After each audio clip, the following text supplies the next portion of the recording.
قال الله تعالى يا أيها الذين آمنوا اتقوا الله حق تقاته ولا تموتن إلا وأنتم مسلمون. Jemaah Jumat yang sama-sama mengharap ridhanya Allah Subhanahu wa taala, tidak ada amalan yang terbaik di hari yang penuh dengan keberkahan ini adalah selain bagaimana kita meningkatkan keimanan dan ketakwaan kita kepada Allah Subhanahu wa taala dengan sebenar-benarnya takwa. Baik dengan menjalankan segala perintah Allah Subhanahu wa taala yang dicontohkan oleh baginda Rasulullah sallallahu alaihi wasallam maupun menjauhi segala larangan-larangan Allah Subhanahu wa taala. Jemaah Jumat yang dimuliakan Allah Subhanahu wa taala, setiap bulan Islam memiliki sejarah. Terlebih lagi kita telah berada pada bulan Rabiul Awal, bulan di mana dilahirkan orang yang paling mulia, yaitu baginda Rasulullah sallallahu alaihi wasallam. Pada Jumat kali ini kita tidak akan membahas perbedaan di antara umat muslim mengenai peringatan kelahiran baginda Rasulullah sallallahu alaihi wasallam. Akan tetapi dengan adanya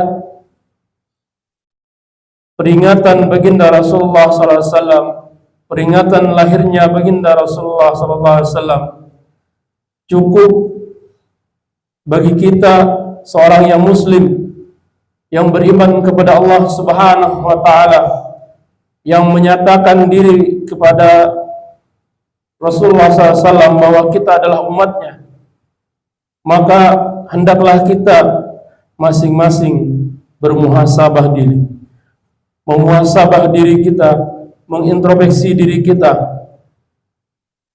Apakah kita sudah benar-benar mengenal baginda Rasulullah SAW? Apakah kita sudah menghidupkan sunnah Rasulullah SAW selama 1 kali 24 jam? Apakah akhlak kita sebagaimana akhlak yang dicontohkan oleh baginda Rasulullah SAW? Jemaah Jumat yang dimuliakan Allah Subhanahu wa taala, maka ada 3 hal yang saat ini begitu banyak ditinggalkan oleh umat baginda Rasulullah sallallahu alaihi wasallam. Yang pertama yang banyak ditinggalkan oleh umat baginda Rasulullah sallallahu alaihi wasallam adalah sejarah. Baik sejarah kelahiran baginda Rasulullah sallallahu alaihi wasallam maupun sejarah-sejarah Islam,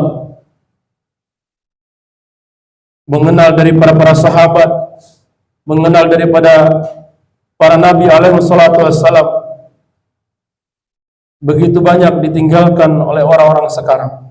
Bahkan orang-orang yang katanya berpendidikan Islam, kuliah dengan jurusan pendidikan agama Islam pun, ketika ditanya oleh seseorang mengenai sejarah, mengenai siapa-siapa yang dinamakan dengan Khulafaur Rasyidin, seringkali mereka tidak bisa menyebutkannya.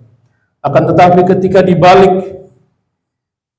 ditanya siapakah pemain bola terhebat di zaman sekarang, mereka akan mengenalnya. Siapakah orang yang terkaya sekarang di dunia? Begitu banyak anak-anak muda sekarang yang hafal.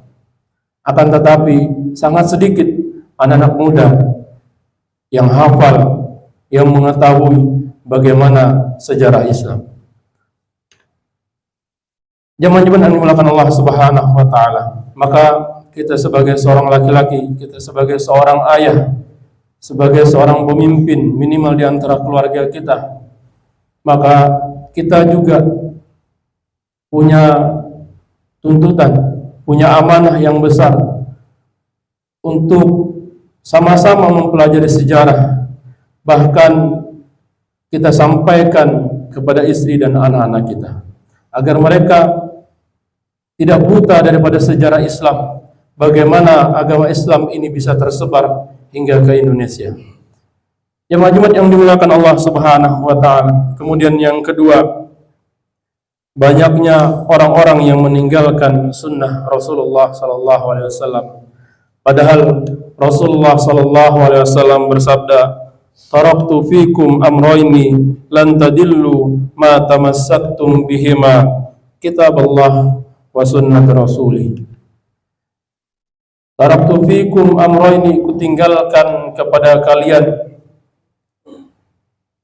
lan tadillu ma tamassaktum bihima, kutinggalkan kepada kalian dua perkara, yang dengan dua perkara tersebut ketika engkau berpegang dengan keduanya, maka engkau tidak akan pernah tersesat selama-lamanya. Apa dua perkara itu? Kitabullah wa sunnati Rasulillah, Al-Quran dan sunnah baginda Rasulullah sallallahu alaihi wasallam.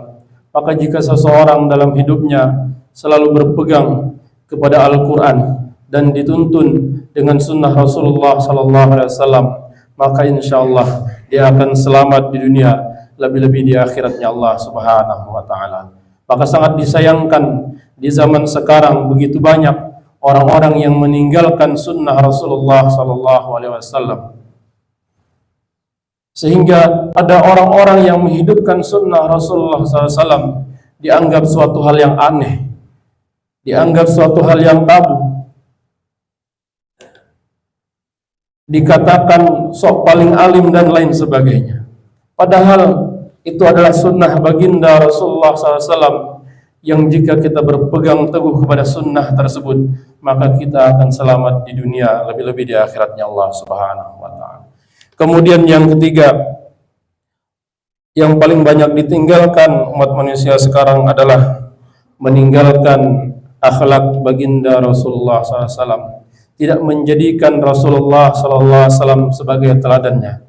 Padahal di Al-Quran jelas, laqad kana lakum fi Rasulillah uswatun hasanah. Sungguh pada diri Rasulullah SAW itu terdapat pedoman hidup, terdapat akhlak yang paling mulia, yang mesti setiap muslim mencontoh kehidupan, mencontoh akhlak baginda Rasulullah SAW.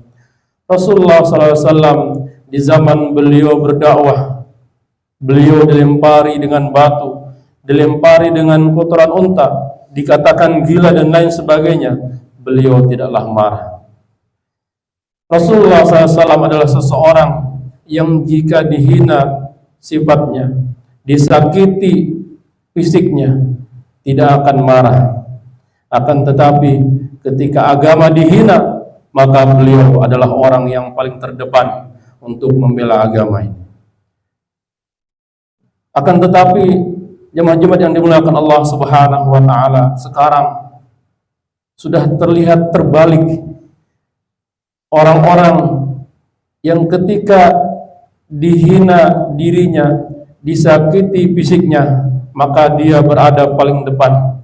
Sedangkan ketika agama dihina, ketika agama dipermainkan, dia sembunyi-sembunyi, dia merasa tuli, dia berpura-pura tidak tahu. Maka inilah menjadi PR kita sekarang, bagaimana kita selalu belajar dan belajar bagaimana sejarah Islam yang benar. Kemudian yang kedua, bagaimana kita mengintrospeksi diri kita, sudahkah kita menghidupkan sunnah-sunnah Rasulullah SAW. Yang ketiga, kita juga mengoreksi diri kita, apakah akhlak kita sudah seperti baginda Rasulullah SAW. Semoga Allah Subhanahu wa taala bimbing kita, semoga Allah Subhanahu wa taala mudahkan kita, semoga Allah Subhanahu wa taala tetapkan hidayah di dalam hati kita, sehingga kita meninggal dunia dalam keadaan husnul khatimah. Amin ya rabbal alamin. Aqulu qouli hadza wa